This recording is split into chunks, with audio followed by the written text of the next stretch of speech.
তাহলে আপনি ভেতরে গেলেন না কেন?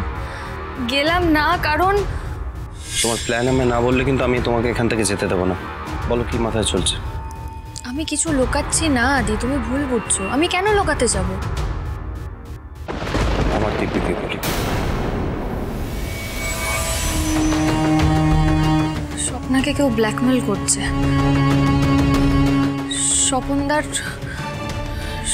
স্বপনদার অ্যাক্সিডেন্টটা নর্মাল অ্যাক্সিডেন্ট নয়, ওকে কেউ মার্ডার করার চেষ্টা করেছে। ওই মেডিকেল রিপোর্টসগুলোই যে করেই হোক আমাদের জোগাড় করতে হবে, ওটাই একমাত্র প্রমাণ। আমি সেই জন্যেই তো স্বপ্নার সঙ্গে কথা বলে আজকে রাতে যদি কোনোভাবে স্বপনদার কেবিনে ঢুকে ওই রিপোর্টসগুলো পেয়ে যাই তাহলে। তোমার কি মাথা খারাপ হয়ে গেছে নাকি?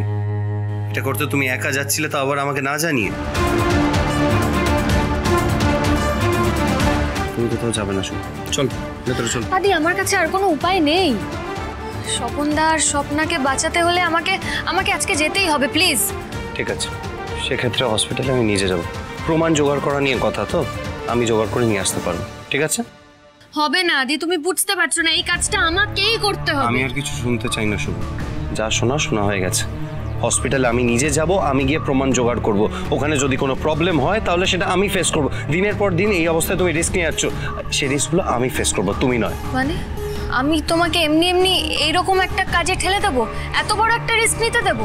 ওকে ফাইন, হসপিটালে আমরা দুজন একসঙ্গে যাব, কিন্তু কেবিনের ভেতরে পেশেন্টের ছবি তুলতে, তার রিপোর্টের ছবি তুলতে কিন্তু আমি যাব। আর আমি কি করব? তুমি করিডোরে বাইরে থেকো, লক্ষ্য রেখো যাতে অন্য কেউ ভেতরে ঢুকতে না পারে। ক্লিয়ার? দেরি হয়ে যাচ্ছে আদি, যা করার আজকে রাতের মধ্যেই করতে হবে। প্লিজ চলো। চল। যা হয়েছে সব আমার জন্য হয়েছে।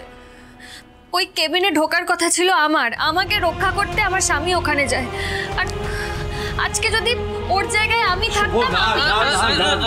প্লিজ শুভ, এত উত্তেজিত হবেন না।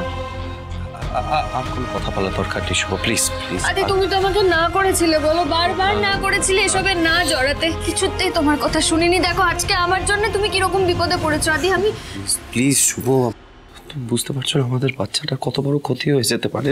শুভ please just shut up right now. Shubho, তোমার কিছু হয়ে গেলে আমি কি করব? তুমি একবার ভেবে দেখেছো সেটা? চুপ শুভ, চুপ, আর কিছু বলবে না।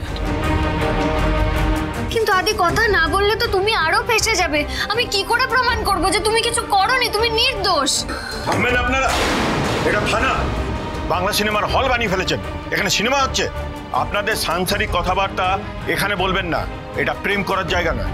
আর এই যে আদৃতি রায়, এতক্ষণ তো মুখে একটিও কথা ফুটছিলেন, এখন তো দিব্যি মুখে বুলি ফুটেছে। হ্যাঁ, এবার বলুন তো স্বপনকে মারলেন কেন? কি শত্রুতা ছিল স্বপনের সাথে? আমরা স্বপনদার শত্রু নই, আমরা তো বাঁচাতে গিয়েছিলাম স্বপনদাকে আর ওর বোনকে। স্বপ্না।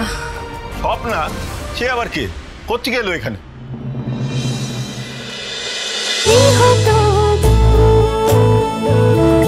গৃহপ্রবেশ সোম থেকে রবি রাত 10টায় স্টার জলসায় ও জিও হটস্টারে।